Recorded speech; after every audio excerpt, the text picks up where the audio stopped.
Everyone, here's our retro sync for July 14th. Start with things that went well. It was a little bittersweet, but I want to thank everyone for being flexible on last minute changes, lack of content, things that were kind of out of our control and out of our current control. And some things will be chat about on things to improve moving forward, but I just want to thank everyone for keeping it together. Agree, just +1 to everything Justin just said. Nathan? Yeah, so moving on to things to improve on. I think this is going to be kind of the topic of discussion today. I can already tell.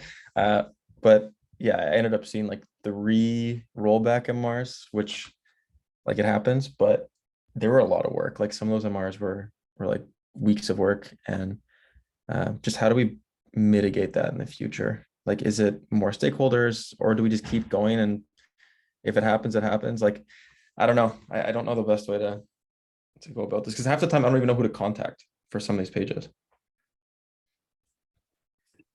Totally, and I hear you on the release post. I don't know what the other 2 are, but Jess had a great idea. I don't know, Jess, maybe you want to vocalize it? Yeah, sure. We've been talking about this in other meetings as well. Just the fact that we need to figure out who our stakeholders are first and foremost, and then beyond that, we're also having issues with our stakeholders of just confusion and miscommunication. So having some sort of kickoff meeting where we can all decide like what our single source of truth is, what are the deliverables we need, all that good stuff. When are we getting content? How are we getting it? I think would be really valuable just to set everyone up for success from like day one.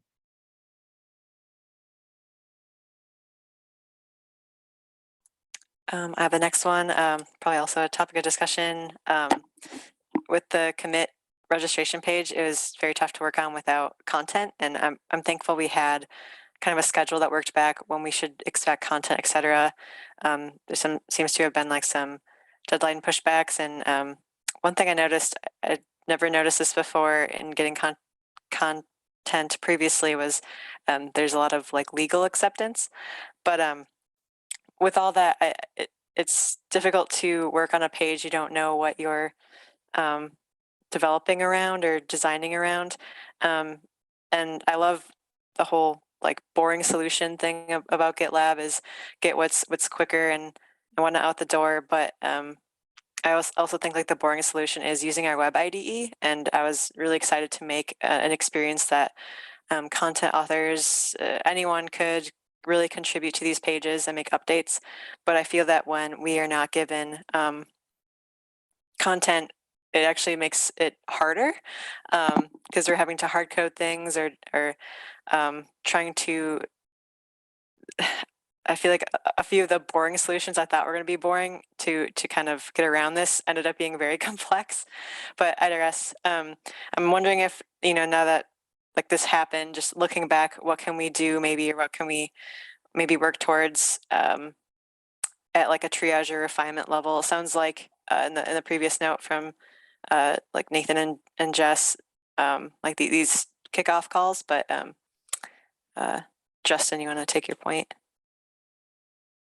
Yeah, I guess it'd be great. I know, like I'd say, we have 85% of the projects we work on, we probably can push back. It'll be these weird ones that come up, and like Jess says down below, we knew, like people knew commit was coming. We need to better communicate or work with them to understand like what things are when they're coming, and actually plan for them better. What's hard with these is like these have big, SID level visibility. So it's hard. We can't necessarily push back and say we won't do it until we get content. It's still going to happen. We're going to need to make it work. So it is that, boring solution kind of a thing that we can work towards. But we like Phil's and myself, Lauren, we do need to be better to like either have a cadence that we reach out to these groups that we know have these larger things coming down the pike, and understand their timelines to work better.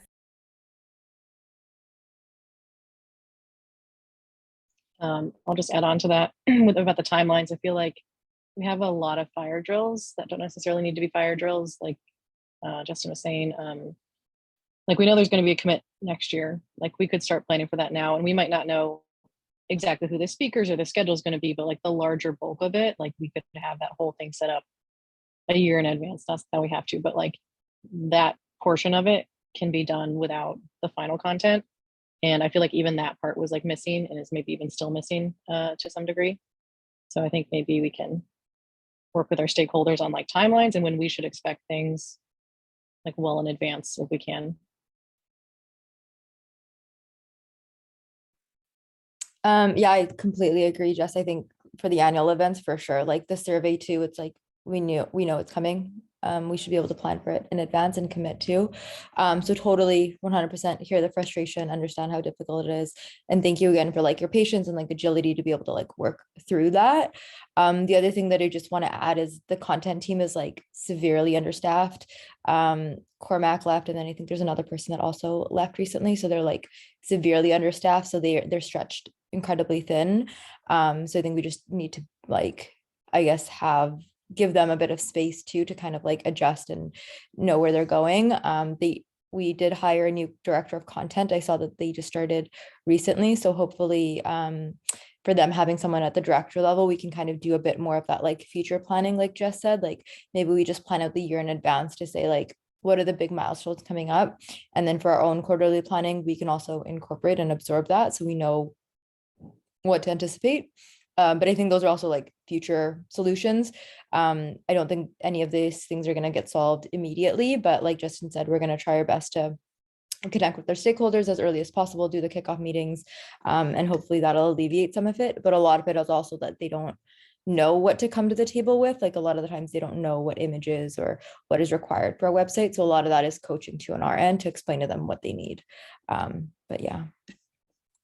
Yeah, and that puts more light on. I didn't realize they're understaffed. That really sucks for them. That's not a fun place to be in. But I am excited with this. Like we had to kind of rebrand the events page because right now it has been living in www, has all the purple old styles. So like that was kind of not extra work, but more that had to go into it. And now I think we'll be in a good place to templatize this, and it won't be so hectic in the future. But cool.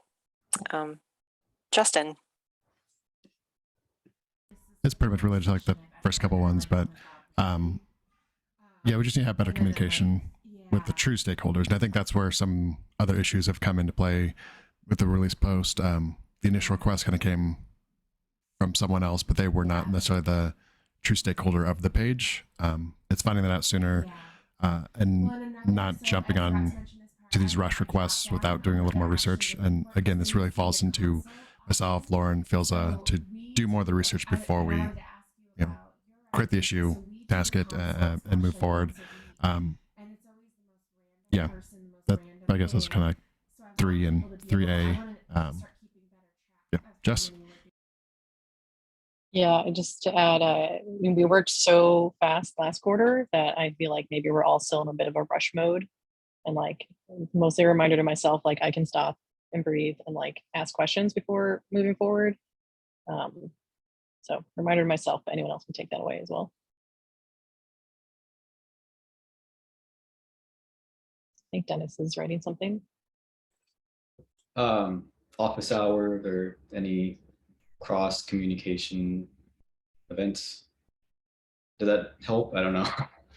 Maybe we can have one with content and just hash it out.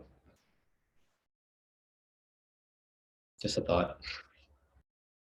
Yeah, totally. I think so I'm meeting with Christina after this actually to see if there's other places that she can support. I think the challenge is like a lot of groups are honestly moving so fast too, like the commit group. They're, obviously working towards this deadline, so they don't even know what they need. They just are like, we need a website. And then they kind of just went off into the abyss. And I think it's just like pulling them back in to be like, wait a sec, what do you need? Why do you need it? Similar to the release post thing too. It's like, we need a brand new release post and then no further communication. I think it's just like a symptom of the company growing so fast. Everyone's moving so fast. A lot of this though is just, we need to give grace and patience and also recognize like, none of this is at the end of the world. We can do as much as we can do and that's okay. And like mistakes will happen, changes will be needed. but please don't take this like to heart. If anything got reverted that you worked on, it's truly like not on you. This is a collective team. It's a collective GitLab thing. It's not that deep. I promise you, no one's upset. No one's crying over spilled milk here. Like it's totally fine. We'll work towards it. We'll get better as time goes on. We'll get better as director of content comes in. The content team gets fleshed out. We'll start working through this, but I swear it's not that big of a deal. And if you are feeling like that, like please reach out. Please reach out to me, Justin, Michael, whoever it is. If you're feeling really overwhelmed or stressed by any of this, like please do reach out. But Dennis, to your point, like I don't know if people will reach out proactively to office hours or group conversations, just because I feel like a lot of people are in their own like bubble or their own world. But I'm hoping like with Jess's process, like we're going to update the handbook to say like, hey, if you're submitting an issue, here's all the information you need ahead of time. We need to identify a DRI.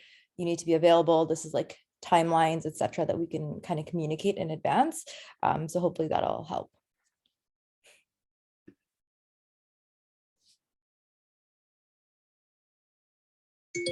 Have you want to speak to that at all, or? Yeah, I guess I just wanted to vocalize the point that like it's, and this is something that I think when I first came here, I was a big, offender of this, is that like it's okay to let things around you fall apart, and you don't have to superhero these tasks if it feels like things aren't coming together, because we need to give the org feedback of the things that aren't working so that those things can change. Because if things keep working, then like the org has no reason for there to change. So it's good to give them a reminder and give the different cross-functional partners reminders of what is working and what isn't working. Yeah. And maybe we wouldn't say let us fail, because like we do want it to be a success, but I think maybe just communicate up and out as much as possible, as early as possible. Like, hey, I'm blocked on XYZ, document in the issue. And then when we do retros and when we communicate back to other groups, we have that feedback for them, because we do want to be good partners. We do want to support where we can. I just don't want anyone here to like take it personally and like it affect their mental health and their well-being. I just don't want it ever to get to that point. Yeah, I agree most definitely. I just figured that in the comments I also wrote Tyler somewhere, because I think that's around how Tyler would have worded that. So Fair enough. I just thought that he would appreciate that. Yeah, totally.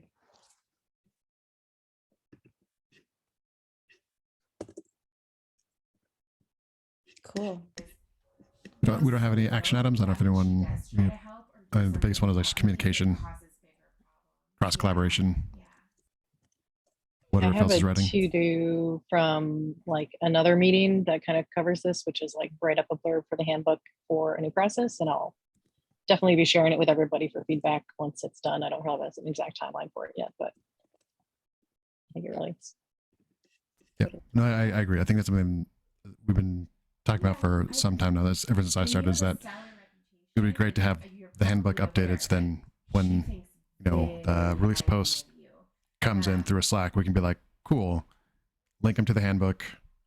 They can read it, and then they can create the issue and have all everything we need starts from the handbook, and then we can move from there." Lauren and I were also talking to another product manager, and they have like automated responses. So I'll work with Lauren to get that set up, where you just like type in like a word and it'll like automatically like write out the blurb and like a link to the handbook. So Lauren and I can get that set up. So then anytime we get new requests, it's like a super easy way to get them to where we need them to be. Is that like a Slack thing? Yeah. Or okay, cool. It's like a Slack auto response or something. Yeah. Cool. Anything else before I stop recording?